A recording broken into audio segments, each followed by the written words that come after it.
Sir ಯಾವ ರೀತಿ ಬೈಲಗಳು ready ಮಾಡ್ತಾ ಇದ್ದೀರಾ? ಹೊಸ ಒಂದು ರೂಪುರೇಷೆಗಳನ್ನ ಕೊಡ್ತಾ ಇದ್ದೀರಾ?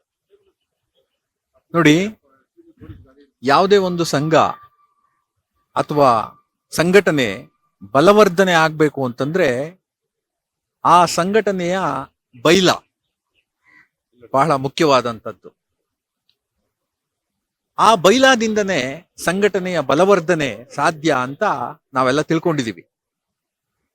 ನಾನು ಮತ್ತೆ ನನ್ನ ಸ್ನೇಹಿತರು ಇದ್ರ ಬಗ್ಗೆ ಯೋಚನೆ ಮಾಡಿ ನಾವು ಮೊದಲನೇದಾಗಿ ಕೈಗೊಂಡಿರುವ ನಿರ್ಧಾರ ಏನು ಅಂತಂದ್ರೆ, ಪಕ್ಷಾತೀತವಾದ ಒಂದು ಸಂಘಟನೆಯನ್ನ ಮಾಡಬೇಕು.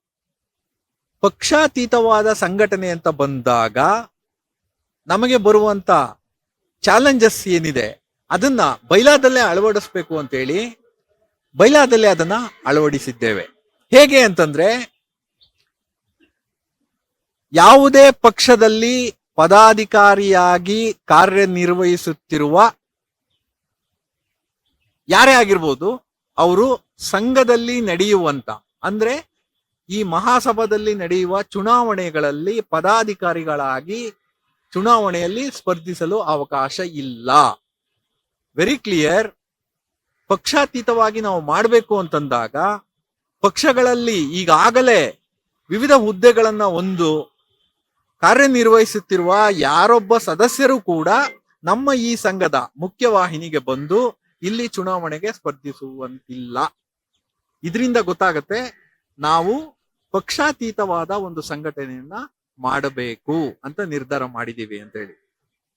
ಎರಡನೇದು, ಬಹಳ ಮುಖ್ಯವಾಗಿ ನಮ್ಮ ಮುಂದಿರುವ ಪ್ರಶ್ನೆ, ಕರ್ನಾಟಕ ರಾಜ್ಯಾದ್ಯಂತ 2025 ಚುನಾವಣೆ ಸಮಯದಲ್ಲಿ ಕೈಗೊಂಡ ನಿರ್ಧಾರಗಳಿಂದ ಪಕ್ಷಕ್ಕೆ ತೊಂದರೆ ಆಗಿದೆ ಅಂತ ನಮಗೆಲ್ಲ ಅನಿಸಿದೆ.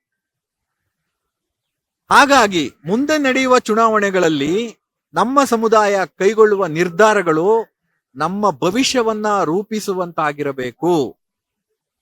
ಅಂತ ನಿರ್ಧಾರಗಳನ್ನ ನಮ್ಮ ಸಂಘಟನೆ ತೆಗೆದುಕೊಳ್ಳುವ ಮೂಲಕ ಈ ನವ ಸಮಾಜ ಕಟ್ಟುವುದಕ್ಕೆ ನಾವೆಲ್ಲ ನಮ್ಮ ಶಕ್ತಿ ಮೀರಿ ಪ್ರಯತ್ನವನ್ನ ಮಾಡಬೇಕು ಅನ್ನೋ ದೇಶದಿಂದ ಈ ಹೊಸ ಸಂಘಟನೆಯನ್ನ ನಾವು ಹುಟ್ಟಿ